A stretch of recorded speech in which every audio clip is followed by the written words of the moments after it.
most expensive grocery store in America. Can I ask you how much you spent on your groceries? 400 for those 2 bags? God damn. God damn. Loaf of bread, $29.99. Strawberries, $29.99. On the milk, $20. Bag of ice, $29.99. Jar of yogurt, $22.99. Water hyper-oxygenated, $26. What I spend in a month as a 23-year-old living in LA, my income in April was $21,000 before taxes. My rent is $27.50, utilities $38, and Wi-Fi $60. I spent $282 on groceries, $60 on Gatorade, oh my god, $305 on eating out, only $26 on DoorDash. Slay. I got my hair colored for $6.90, eyebrows $38, and weekly massages for $4.80. I don't drink but spent $102 for Ubers on nights out. My car payment is $427, insurance $125, and I filled my tank once for $86. Subscriptions were $52. I need to cancel SiriusXM. I spent $145 on Amazon orders, $120 on activities, and I am so blessed, so it's important to give back. I love making care packages or buying groceries for the homeless. My monthly total was around $6,000. The rest goes to savings and tax.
I'm not allowed to run still. This is the garage. Needs to be cleaned. It's a lot of storage bins, though. Okay. There's Caitlin's bag of sloth, stuffed animals, one of many. This is the front door. The desk Over is there. going. Oh, these are the massage chairs. This is the sitting area of the massage chairs. For some reason, that's what we need. This is my mom's office. Getting organized. This is my dad's office. Not done yet. Not done yet. Getting there. This way, bathroom, hallway. This is my room and this is my dog. This is how ginormous my room is. My foot. And this is my closet. Some of her cupboards and her shoes. And my closet's a mess, but all my clothes are at my apartment, so it's empty. But this is the closet. Okay. Oh, too bad I had Evan's closet looking so good yesterday, and now we just brought all his clothes over. This is my little brother's room. Oh, what? It's on the other side, yeah. In here, but he has It was looking a bunch of stuff. kind of good. But his closet and his bathroom are like the same as mine, but yeah. We won't show his closet because it looked so good, and now it doesn't. Okay. This is the wine cellar, I think. Yeah, it's holding all the tools for right now. This is the living room. And the kitchen table is now. Gym, but it's not. Oh yeah, we have a kitchen table now. Kitchen. Beautiful. And then this is the hidden pantry. But it doesn't have a countertop yet. But all the snacks are in. Okay, sorry, I got distracted by the snacks. Okay, down there is the the laundry room, but it's like a really far walk, so we're not going to do that. Ooh. Okay, this is my parents' room. Yes, still unpacking. Yeah, Still unpacking. this is the bathroom. Yep. Uh-oh. Yeah, we can't even. Closet. It's a disaster. Oh my gosh, I haven't actually seen this. Oh, It's still. I thought she wasn't going to be able to fill this. It's completely filled. It's not. I haven't even looked at all the boxes. I haven't even done my other closet. Okay, that's my dad's closet. Yeah, it's still a disaster too. Upstairs. There's the river. Yeah, there's And the outdoor kitchen's in, which is fun. Come on. Okay. Bins. The pool table's not here yet. All right, put that down. Come on, this way is the gym. There's no gym equipment yet, just the Lululemon mirror and some weights. Here's the TV set though. Oh, and you can like see down. Oh yeah, and here's the view down. It's beautiful. Okay, over here is Dress up. bathroom and the dress-up closet. For all our Halloween costumes. Because Yay! all the Halloween costumes. And for all the grandkids stuff when they come. Yeah, they'll fit there. Don't be surprised. This is where our pool table's gonna go, but it's not here yet. And we have this. Yes. This is the bar. Yes, this turned out good. And then the outdoor furniture came, which I like. That's This nice. is the bar. We got This is the bar. beautiful. Caitlin's gold inspiration with the, and this is cool because it kind of fits in that space right there. Yep. And down, Ooh. down here. Oh wait, maybe we should just go upstairs real fast. Okay, oh, one more flight up. I'm sweating. Imagine doing it when you're running. No, I can't. Hi, Camilla. This is a poker room. We have And there's already been poker games 2 this nights. is a web table.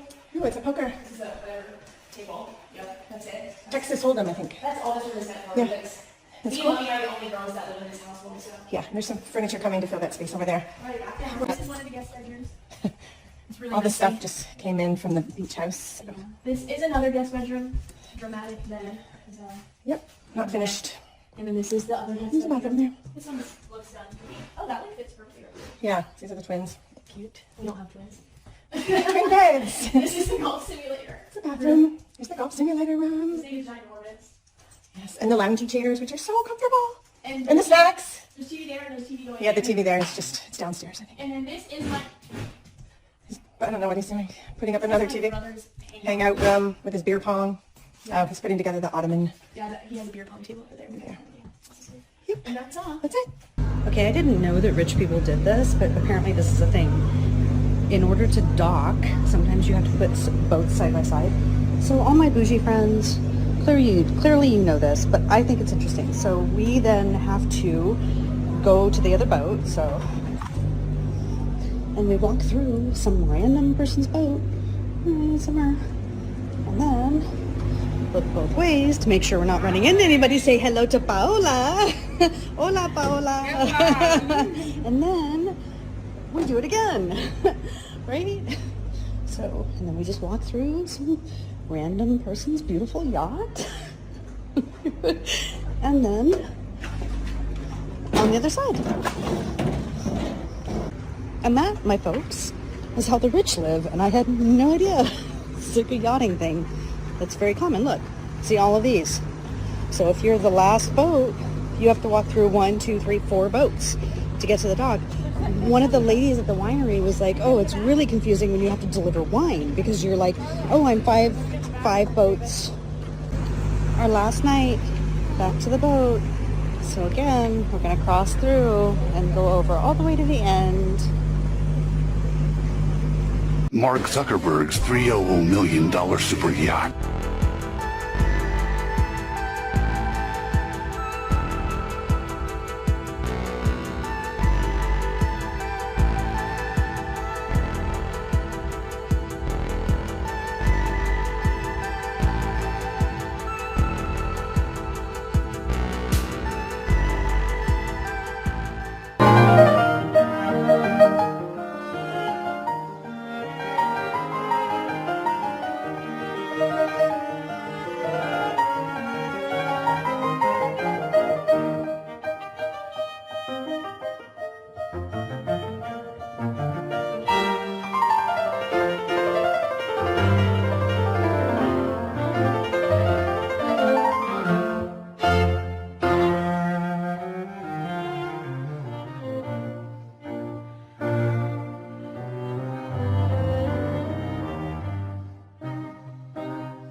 This is Genesis chapter 27, verse 30.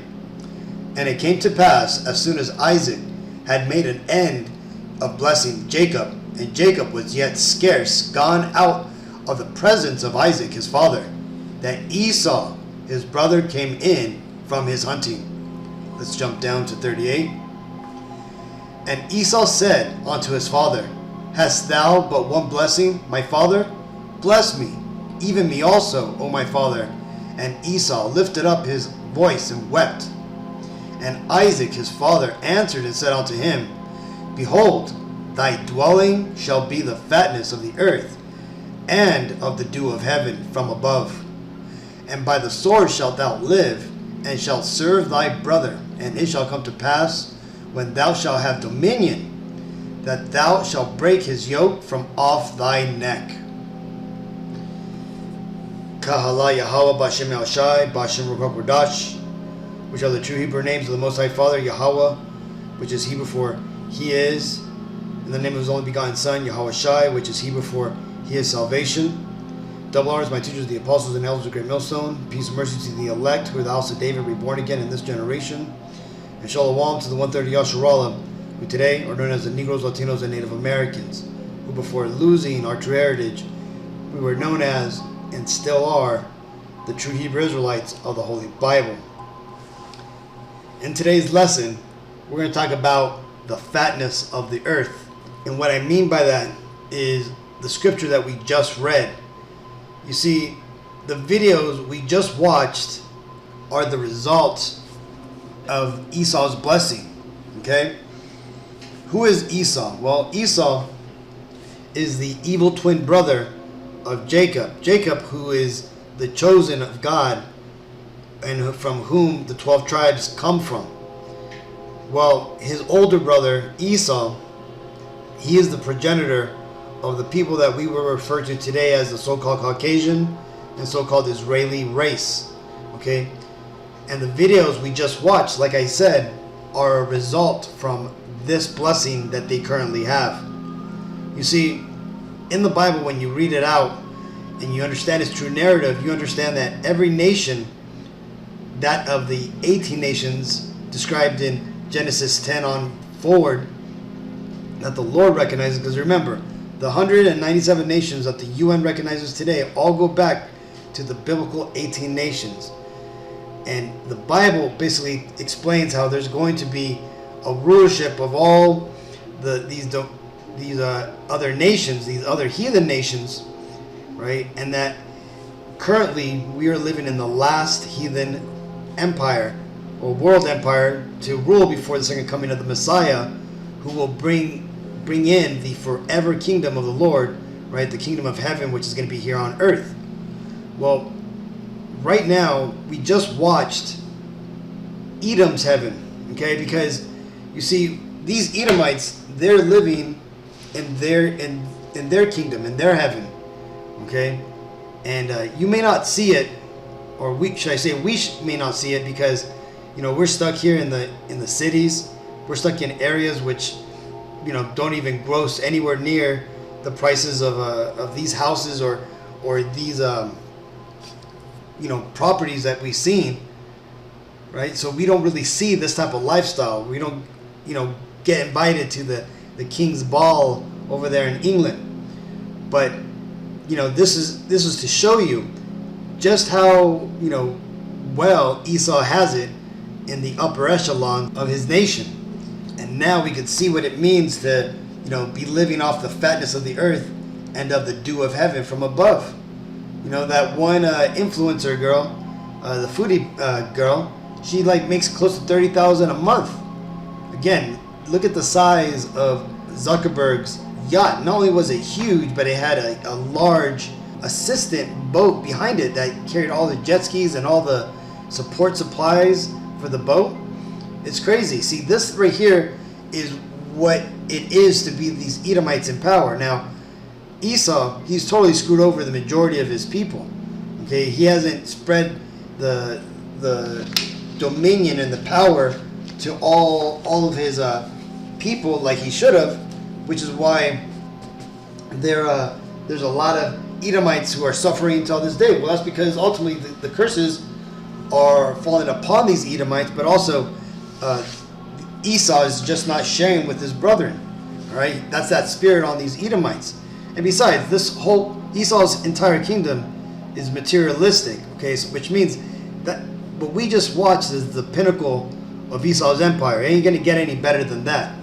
Okay, and that's it right now. Right, Esau is in his kingdom. This is the furthest he's gonna get. And these devils know it, but they're ultimately going to fight to try to, keep control over the world as it is. This is why they're doing all the things they're doing. This is why they're making alliances, and they're ultimately trying to ensure the rulership of the entire world when they're bringing in their new world order. This is Luke 4 and 5. And the devil, taking him up into a high mountain, showed unto him all the kingdoms of the world in a moment of time. And the devil said unto him, all this power will I give thee, and the glory of them, for that is delivered unto me, and to whomsoever I will, I give it. So you see here, it makes it very clear that this kingdom belongs to Satan. Okay, the spiritual entity Satan, basically one of the left-hand angels. Now, Satan, as this is his kingdom, his world, I should say, he gives this world over to his people. And who are the Satan's people? Well, that would be your Edomites, okay? The descendants of Esau. Even though they physically come from Isaac and that, seed line, ultimately, Esau, he is Canaan the reincarnation, okay? And ultimately the Lord rejected him. So spiritually, Satan is stepping in and being that spiritual power for Esau, right? These Edomites, whereas the God of the Bible, Yahweh, right, and his only begotten Son, Yahweh Shai, the Messiah, who the world ignorantly calls Jesus Christ, he is our God, right? Us Israelites, the Negro, Latino, Native American, and all those whose father's lineage goes back to that same bloodline. And these Edomites, because they are the people of Satan, right? Because remember, there's three groups of people in the world. The sons of God, that will be the Israelites. The sons of men, that would be the other 16 heathen nations. And the sons of the wicked one, that would be these Edomites, okay?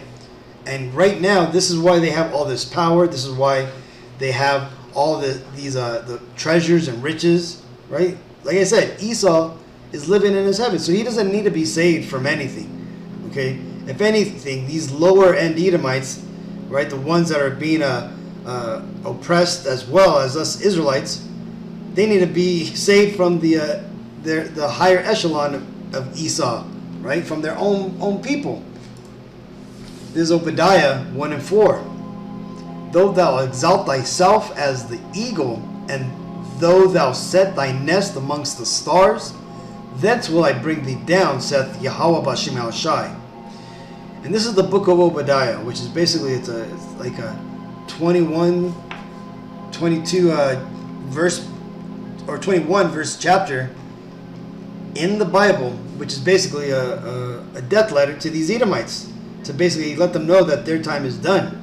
Because again, a lot of these Edomites in this world right now, they don't know that this is their heaven, this is their kingdom, and that, what the Bible says is, so-called heaven, which is really just rulership for the Messiah and the Israelites here on earth, and in a world remade in a proper image with the advanced technology, the knowledge, the spiritual power, right? It's basically going to be like heaven upon earth. Well, it's literally going to be heaven on earth. But that's what heaven is, right? Heaven is rulership. It's when you're in power and basically you're eating you're receiving the fatness of the earth, right? Which these videos at the front of this lesson were an example of what that actually means. So, that being said, again, the Lord set a boundary on these Edomites, right?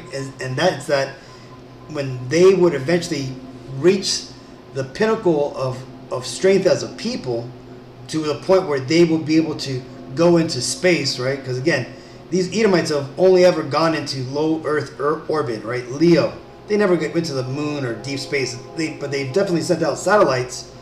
But they can't send any living thing past the Van Allen belt. So that being said, when they did that, that's when the Lord started to bring down these Edomites' empire. And what we're seeing now is the late stage Edomite empire and its attempt to rise up from the ashes, which are about to burn down Babylon the Great and all these places around the world where these Edomites are purposely destroying these countries on purpose. Because why? Well, because you see, right now Esau, he is attempting to re-image the world in his image. Okay, this is why you're getting all these crazy events going on around the world, because these Edomites are trying to ultimately outdo biblical prophecy, but it ain't gonna work. Because why? Well, right here, Job 20:23. When he is about to fill his belly, God shall cast the fury of his wrath upon him, and shall rain it upon him while he is eating. And again, remember, Job here is prophesying about the wicked that the Bible speaks of, basically the Antichrist.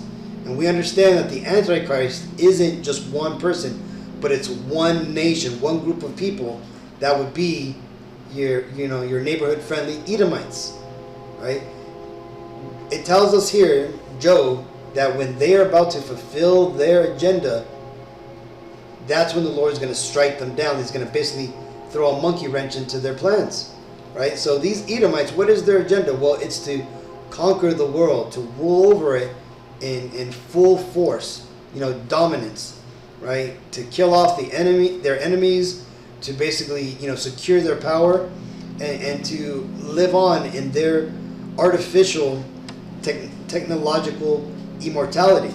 Okay, that's what these Edomites have in store for those that manage to survive through their New World Order transition, right? Because again, remember, these devils have it in their mind that they're going to kill off 7.5 billion people upon the face of the earth. Now, they're going to do a lot of it through many different ways, but ultimately, when they, start to thin out the herd, as they claim it, and they start to bring forward all these biblical prophecies, right? The mark of the beast, World War III, the famines, the wars, all these things. When all that happened, and the very most important part, that mark of the beast, when they start making that mandatory to live in society, that's when the end's about to come right around the corner, right? And that is when the Lord's going to strike them through. And how is the Lord going to strike them through?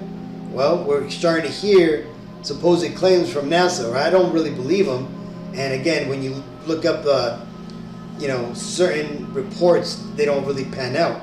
But there have been celestial objects and events which are verified by the astrological societies around the world to be truthful, that have been verified, that are going on, and that would be like the large sphere-like object that passed in front of the sun just a couple weeks ago, the large IA-3 Atlas interstellar comet that's going to be here apparently in the end of October. So time is speeding up. We know that for sure, and we can see these prophecies playing out. And again, we can see that these Edomites are doing the most to try to bring forward their agenda. Right? They say 2030, but as Apostle Tahar noted, he doesn't even think it's going to last that long. I also don't think so. But we'll see. We'll see what the Lord has in plans. I know a lot of people are freaked out because the whole September 23rd or September 24th, I think it's September 23rd. It's in a bunch of movies. It's Esau's Magic, where he's basically projecting, things into the future. So who knows? 23 tomorrow, or by the time you see this video, might something be going down. But again, ultimately, it's not going to be the second coming of the Messiah. Right, the Lord ain't going to show up, because remember, that mark of the beast, that implantable RFID chip or microchip in your brain, needs to be made mandatory. So what's going to come tomorrow may just be more likely going to be if something does come, that is going to be something that Esau has orchestrated. So either way, Akim, hopefully this video was edifying.